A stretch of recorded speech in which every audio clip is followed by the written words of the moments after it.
Biden's cabinet, right? Yeah, Biden's. So real quickly, give me your review of the people that you've heard, like some of the different people that you've heard and all that stuff. So the ones I know of for sure are him bringing back John Kerry to serve as like a climate change liaison or whatever.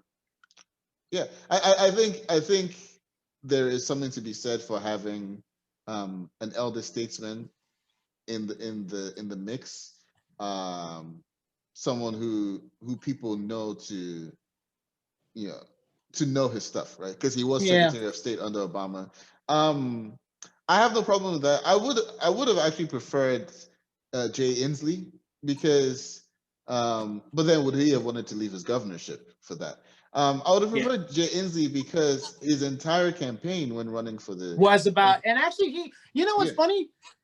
Out of the very first few people that came in, even before Bernie really announced that he was going to run again, yeah I actually really support. No, it was. I think he announced after Bernie, because I think Bernie and I'm not thinking about 2016 where Bernie and Hillary were instantly talking about them doing it. Maybe that's what I'm thinking about. But when Jay Inslee did his, he went on The View. He actually convinced me to support, to kind of be supportive of him, because of the fact is his entire campaign, everything he yes. basically said, I can pull back to climate change. Yeah, so everyone has like their rankings of like what's most important to their campaign. Yeah, Without a doubt, number one for Inslee was climate change, right? yeah. Keeping this world for our children and our grandchildren and all that stuff. That was like his big thing. So, I don't know. I was like, well, why not bring the guy whose entire modus operandi is climate change to do that? That being said, I have no particular feelings towards John Kerry, so it's whatever for me. What do you But what do you think? I actually think they should. Maybe they could have taken a playbook from Trump, one of the very few, and don't elect a politician. Elect a scientist. Elect somebody who's a scientist who maybe has a little bit of a political leaning. Obama did that with the, what was it, the Asian gentleman that he elected for? Because wasn't he a scientist? Do you remember? I forgot his name. I know what you're talking about, but I forgot the guy's name. But there's a lot of people that Obama appointed to positions that, like the energy secretary, for instance, was someone who was like a nuclear physicist and all that stuff. Yeah. So he did a lot of things like that.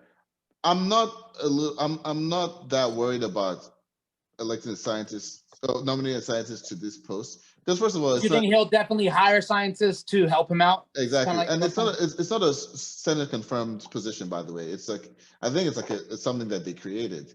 Okay. This role is more of like a diplomatic envoy type of thing. The guy who would go to the Paris Accords and talk with people, renegotiate, get U.S. backing, that kind of thing. It's less about. And considering he was Secretary of State, yeah, there's a lot of people he's going to already know. Exactly. So it's that kind of makes sense. Yeah. It's less about knowing the science of it and more about being the face of it. So on that, I'm okay with it. Now for like Treasury Secretary, I'll be like, okay, maybe get an actual economist who knows this stuff. I think Janet Yellen kind of fits the bill. I believe she was part of the Clinton administration in some other role, but I think Biden is nominated to be Treasury Secretary. Is that correct? Janet Yellen? What's her name? Janet Yellen. Janet. Because I believe she'll be the first female Secretary of State. I'm sorry, not Secretary of State. Treasury Secretary. Yeah, she used to be Yellen at Treasury. Yeah. Because it says right here. Yeah. Awaiting Yellen at Treasury. She used to be the chair of the Federal Reserve. And she was the first one to do that. And she's an actual American economist. So, because this is right here. Janet Yellen is an American economist at Brookings Institute and a professor emeritus at the University of California / Berkeley. So, that's a prestigious kind of title to hold. Yeah.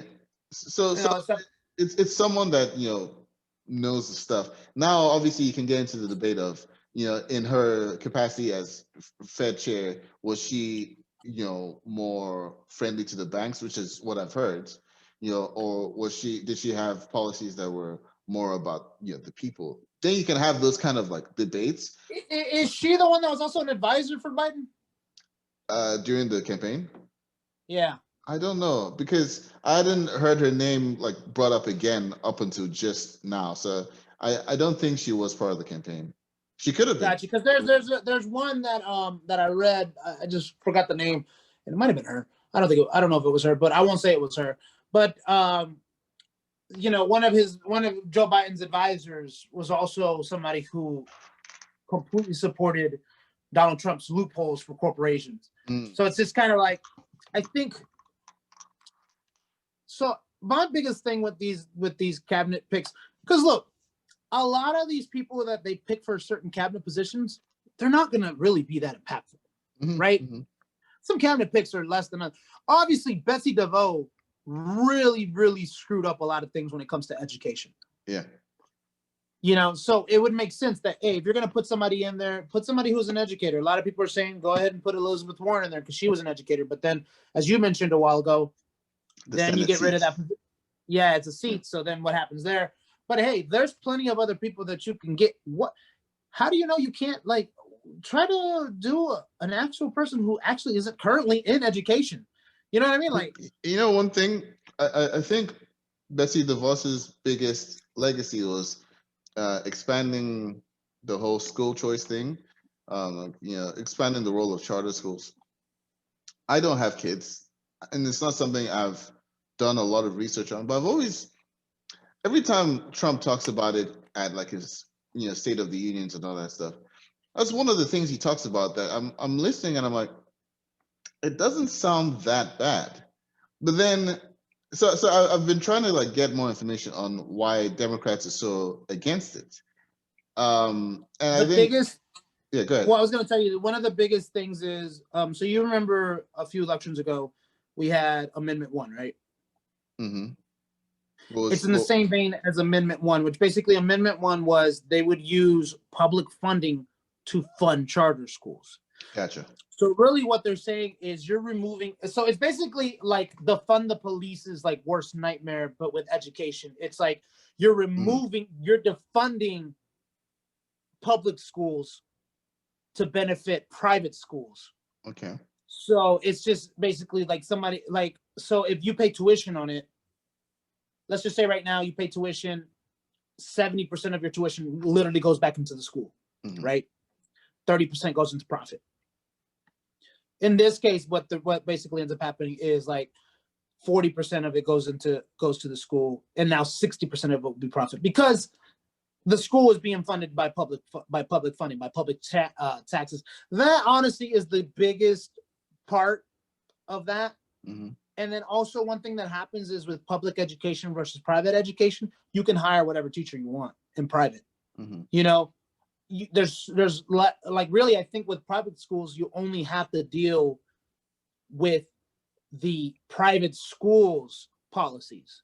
Mm-hmm. In public school, you can't do certain things. If the state of Georgia says, hey, you can't talk about evolution, you can't talk about evolution in public school. But in private schools, you can, especially if the school is telling you to teach that. So it's kind of also one of the things that kind of messes up teaching too. So, okay, I get that part, but like as a parent, let's say you live in like Decatur or whatever, and the school that's in your district is, a little less well-to-do. Like they don't have all the resources as the school in Marietta or whatever. Now, the whole school choice thing would that not be something that a parent in that district would be in favor of? Because wouldn't they want to get their kids out of that underperforming school and put them into a school that's because you still have to pay the same amount of tuition. So it's not changing the tuition. It's not making private schools more accessible. It's just making public schools less funded. But it's not actually making a private school more. So let's just say, for example, I get the argument. The argument you're saying would make sense, right? Mm-hmm. If you're telling me that, hey, instead of me paying $100,000 per year for this private school's tuition, if because of the way you guys have done everything, now I only have to pay maybe $10,000.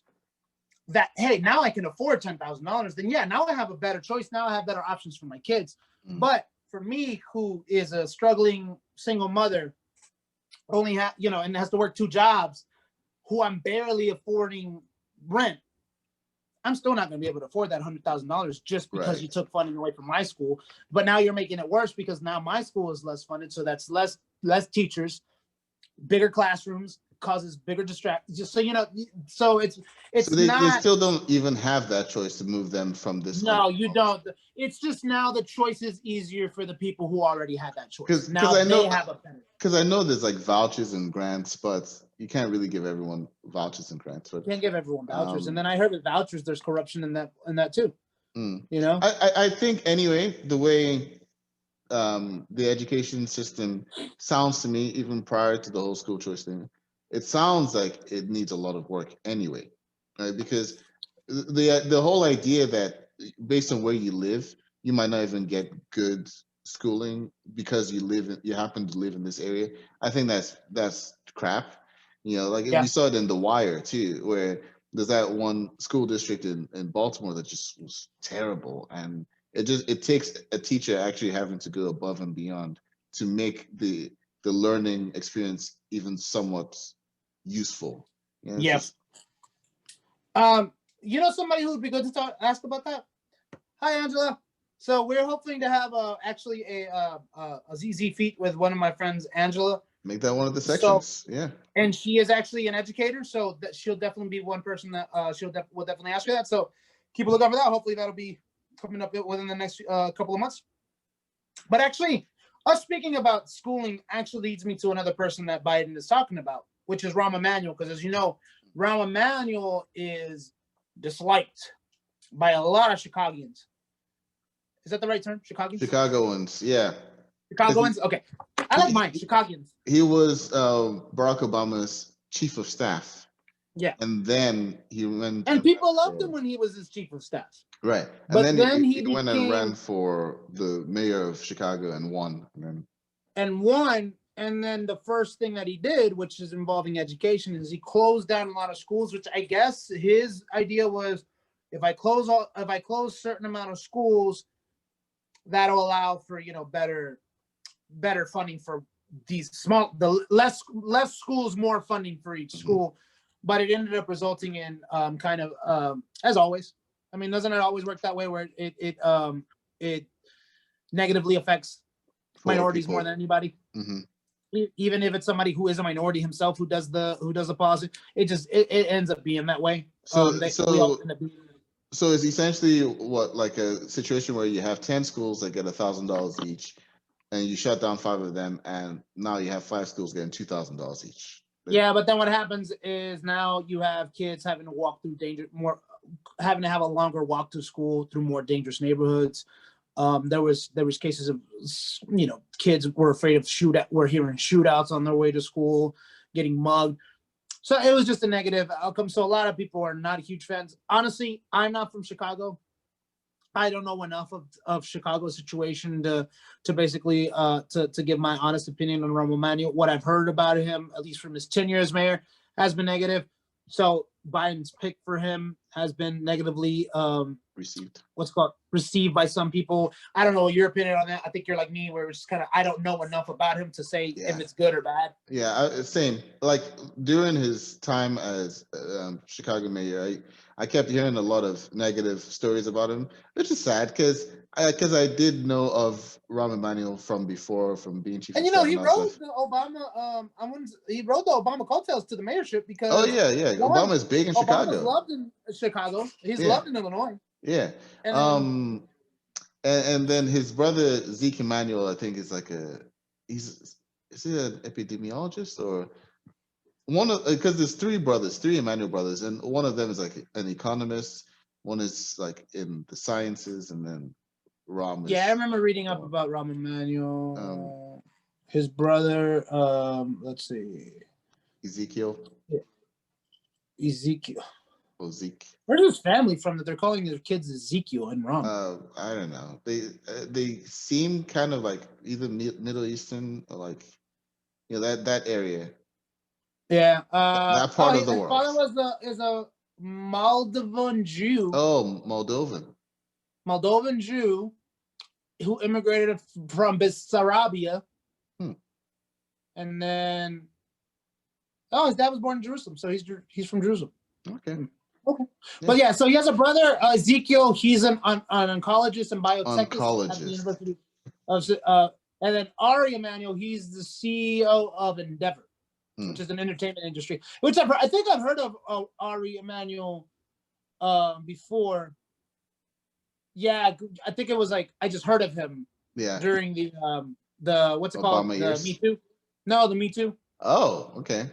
Well, only because I don't know if he was negatively portrayed in that because I don't recall what it was about, but because he's in the entertainment industry, he's one of those big the names that get spoken of. So he got spoken. Yeah. I thought he was he's not the one that was the chief of staff. No. Ari Emanuel is the one that was he not the one that was the Ari from Entourage? Entourage? Isn't he based on him? I don't know. I mean, maybe, no, but I don't know. I really don't know. But anyway, so that's a pick.